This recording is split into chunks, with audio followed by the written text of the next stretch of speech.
Assalamualaikum warahmatullahi wabarakatuh. Saya Indi Mada. Di sini saya akan menjawab pertanyaan soal puas filsafat pendidikan. Soal pertama, pada poin pertama yaitu ada apa dengan permasalahan pendidikan dan guru kita pada saat ini? Permasalahan pendidikan pada guru kita pada saat ini yaitu kurangnya guru terlatih. Di mana kurangnya guru terlatih ini dapat mengakibatkan kesalahan fatal dalam cara mendidik anak. Bagaimana cara mengatasinya? Mengatasinya yaitu harus dengan adanya pelatihan untuk guru, dan guru mengikuti seminar, webinar, dan banyak lagi kegiatan-kegiatan lainnya untuk bisa melatih guru agar dapat mengajar sesuai dengan ketentuannya.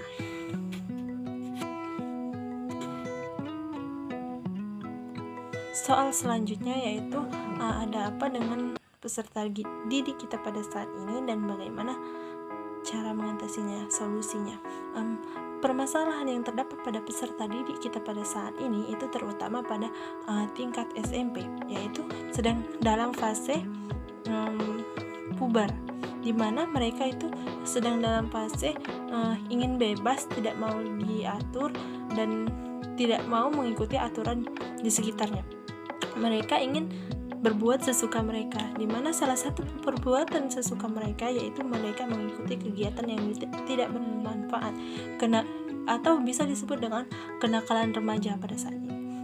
Di mana kenakalan remajanya yaitu mereka mengikuti merokok, sehingga mabuk-mabukan, sehingga itu dapat mengakibatkan kerugian pada sekitar dan bahkan jangankan sekitar, itu dapat merugikan dirinya sendiri. Untuk mengatasinya yaitu adanya pengawasan ketika dia berada di lingkungan sekolah, itu artinya dia sedang dalam pengawasan gurunya dan gurunya lah yang mengawas. Dan ketika dia di luar lingkungan sekolah, itu artinya tugas orang tuanya untuk mengawasinya, untuk mengkontrol anak tersebut sehingga dia bisa terkontrol dengan sikap dan perbuatannya. Anak membutuhkan nasihat yang tidak mengekang dia, nasihat yang tidak membandingkan dengan orang lain, karena di saat kita memberi nasihat membandingkannya dengan orang lain, itu bisa jadi mengakibatkan anak tersebut malah semakin merasa dibanding-bandingkan. Maka banyak anak yang tidak suka dibanding-bandingkan dengan temannya. Dalam menasehati anak itu dapat dilakukan dengan cara lemah lembut dan cara-cara tertentu. Soal selanjutnya yaitu ada apa sebenarnya dengan sarana dan prasarana pendidikan kita pada saat ini dan bagaimana cara mengatasinya. Sarana prasarana kita pada saat ini banyak yang tidak memadai, di mana salah satunya misal itu kekurangan bangku di dalam sebuah lokal, di dalam suatu lembaga pendidikan tersebut, di mana di setiap kelas kekurangan bangku sedangkan siswanya banyak.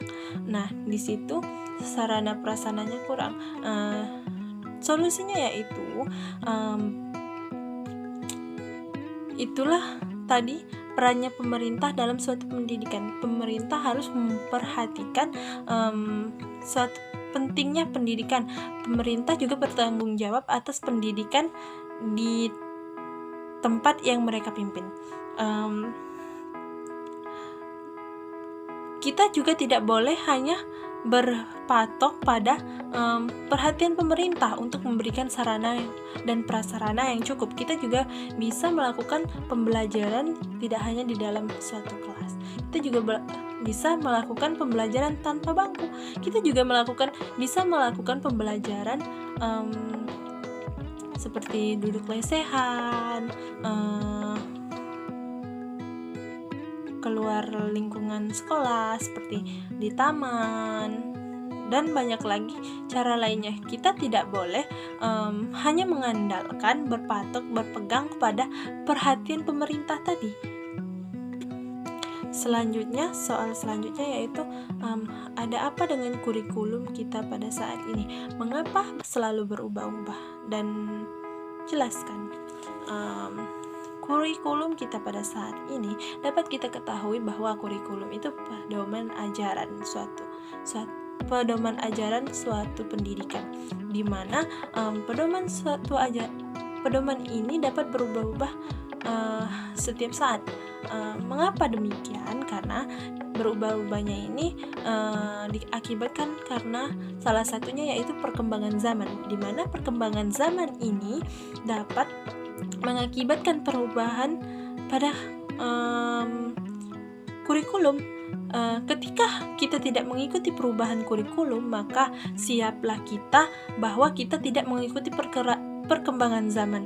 Nah, ketika kita mengikuti pergantian kurikulum, itu artinya kita sedang mempelajari, menyesuaikan diri dengan perkembangan teknologi, perkembangan zaman, kemajuan teknologi, dan lain sebagainya. Soal selanjutnya yaitu jelaskan pula masalah-masalah lain yang menurut Anda penting menjadi penyebab rendahnya kualitas pendidikan kita dan apa solusinya. Salah satunya penyebab rendahnya kualitas pendidikan pada saat ini yaitu biaya, di mana bagi siswa yang kurang mampu, peserta didik yang kurang mampu, dia tidak akan mengikuti pendidikan di suatu lembaga karena dia tidak mampu dengan kondisi keuangannya. Di sini itulah gunanya beasiswa dari pemerintah dan dari banyak lagi lainnya. Beasiswa ini dapat diberikan oleh pemerintah kepada siswa yang kurang mampu ataupun siswa yang berprestasi. Selanjutnya, selain biaya pendidikan yang mahal, tentunya ada lagi permasalahan lain, seperti di tempat-tempat pelosok itu terdapat jauhnya jarak rumah peserta didik dengan sekolah. Bagaimana ini dapat mengakibatkan susahnya peserta didik untuk mencapai ke sekolah. Untuk mengatasinya itu dapat dikembalikan kepada kesadaran diri peserta didik dan lingkungannya, di mana yang sekiranya dapat mengatur waktu agar dapat menyesuaikan dengan pembelajaran yang telah ditetapkan pada pendidikan tersebut. Sekian nomor 1. Selanjutnya soal nomor 2. Jelaskan landasan filosofisnya mengapa para pendiri negara kita atau founding father merumuskan dan memilih Pancasila sebagai falsafah negara kita. Dapat kita ketahui bahwa Pancasila merupakan pedoman landasan negara kita. Pancasila dijadikan sebagai dasar negara karena memang sesuai dengan jiwa bangsa Indonesia. Di era globalisasi, Pancasila berusaha menerobos sebagai pedoman pemantapan mental kaum milenial, serta dapat mengimplementasikan dalam kehidupan berbangsa dan bernegara. Pancasila sebagai dasar falsafah negara Indonesia, sehingga dapat diartikan bahwa Pancasila merupakan dasar falsafah dan ideologi negara yang diharapkan menjadi pandangan hidup bangsa Indonesia sebagai dasar pemersatuan bangsa, lambang persatuan dan kesatuan bangsa, serta bagian daripada pertahanan bangsa Indonesia ini sendiri. Poin selanjutnya, jelaskan nilai luhur yang terkandung dalam Pancasila dan korelasinya dengan pendidikan nasional Indonesia.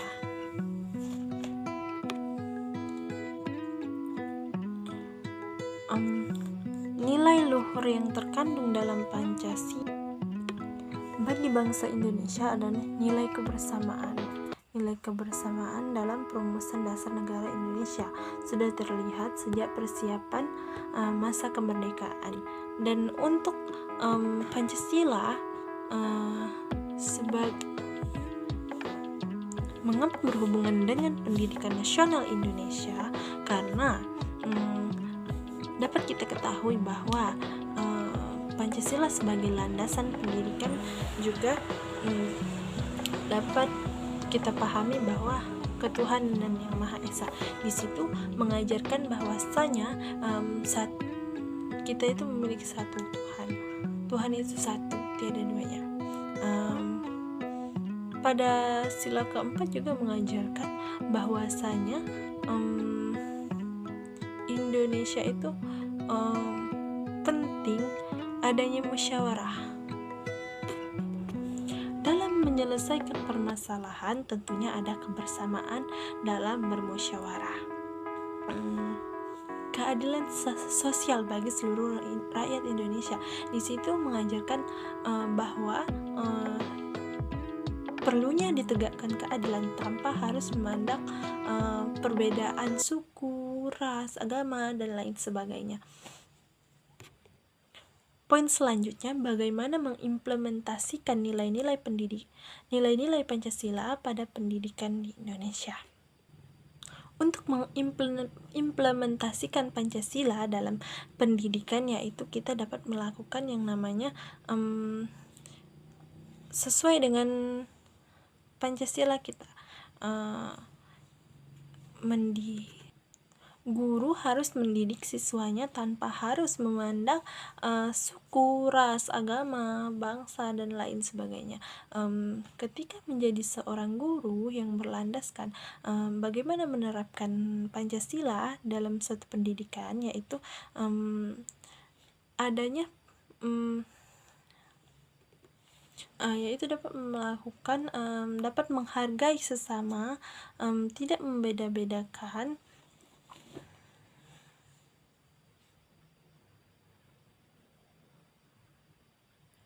bersikap toleransi atas perbedaan keyakinan, berteman baik dengan teman yang berbeda agama dalam lingkungan pendidikan, menjalani ibadah sesuai dengan agama masing-masing tanpa harus mencela teman satu pendidikan tersebut. Selanjutnya, jelaskan dampak yang akan terjadi apabila pendidikan tidak diwarnai dengan Pancasila. Yang akan terjadi ketika pendidikan tidak diwarnai dan tidak dilandasi oleh Pancasila, yaitu terjadinya pecah belah, yaitu terjadinya tidak menghormati satu sama lain, tidak menghargai pendapat kawan, menang sendiri dalam suatu pendidikan tersebut. Terdapatnya perpecahan yang mana peserta didik dapat membeda-bedakan antara suku A, suku B, suku C, dan tidak mau bersatu. Peserta didik tidak saling menghormati agama yang dianut oleh mereka masing-masing. Mereka dapat terjadinya perpecahan. Tidak akan ada yang namanya permusyawarahan dalam penyelesaian sebuah permasalahan. Soal ketiga pada poin pertama, yaitu jelaskan bagaimana konsep learning society. Dapat kita ketahui learning society yaitu adalah masyarakat belajar, di mana dapat kita ketahui bahwa masyarakat belajar yaitu belajar tidak hanya dalam suatu lembaga pendidikan. Masyarakat belajar maksudnya ini yaitu belajar entah itu di lingkungan manapun, itu masyarakat perlu belajar sesuai dengan perkembangan zaman. Selanjutnya, mengapa masyarakat perlu belajar? Mengapa demikian? Karena memang kita setiap muslim diajarkan untuk menuntut ilmu dari buayan hingga liang lahat, di mana mengapa masyarakat perlu belajar? Karena masyarakat membutuhkan pengetahuan, membutuhkan yang namanya pendidikan, walaupun bentuknya apapun bentuknya, formal, informal, dan lain sebagainya. Masyarakat membutuhkan itu dan dengan belajarlah dapat menentukan kualitas diri masyarakat tersebut.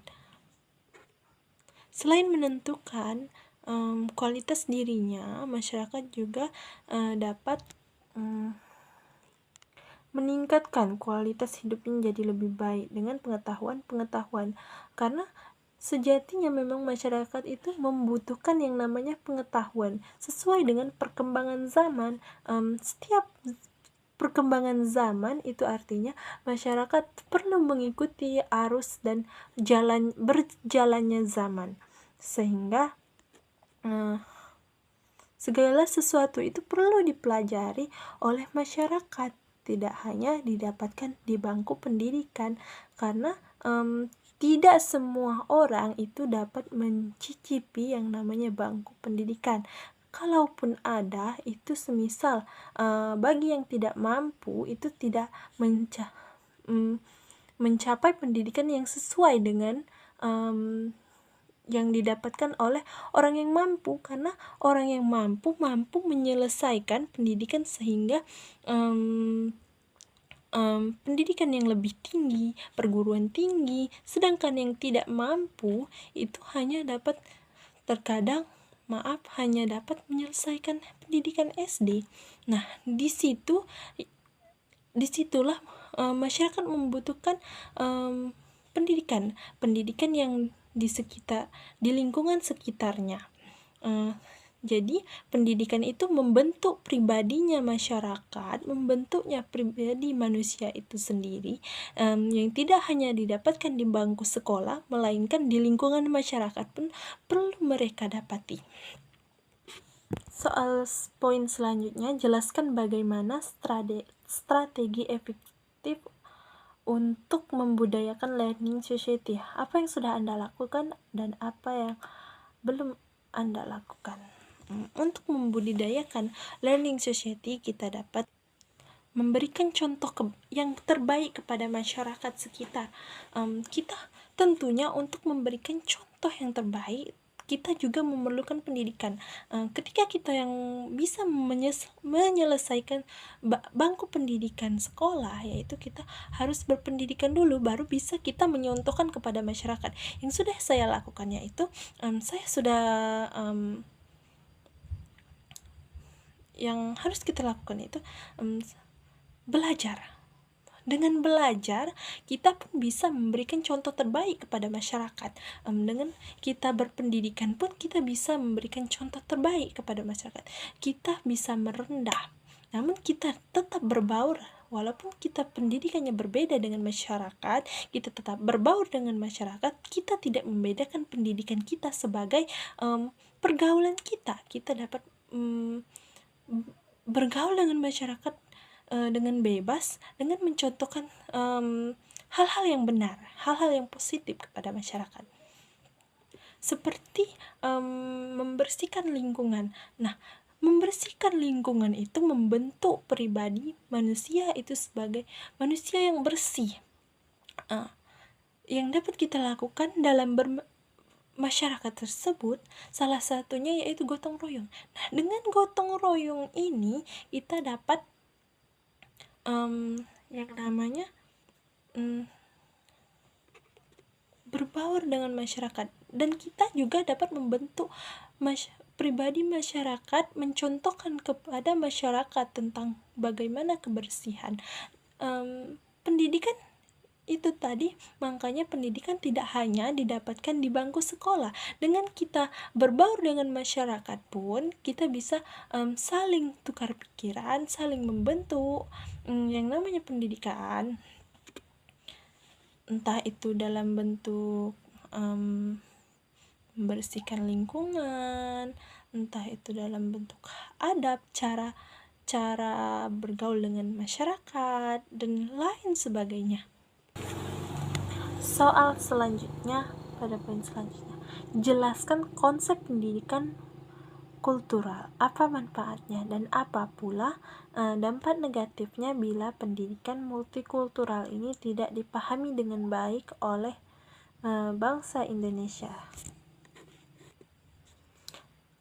Pendidikan multikultural itu diselenggarakan dalam upaya mengembangkan kemampuan siswa memandang kehidupan dari berbagai perspektif budaya dan berbeda dengan budaya yang mereka miliki, bersikap positif terhadap budaya, ras, dan etnis.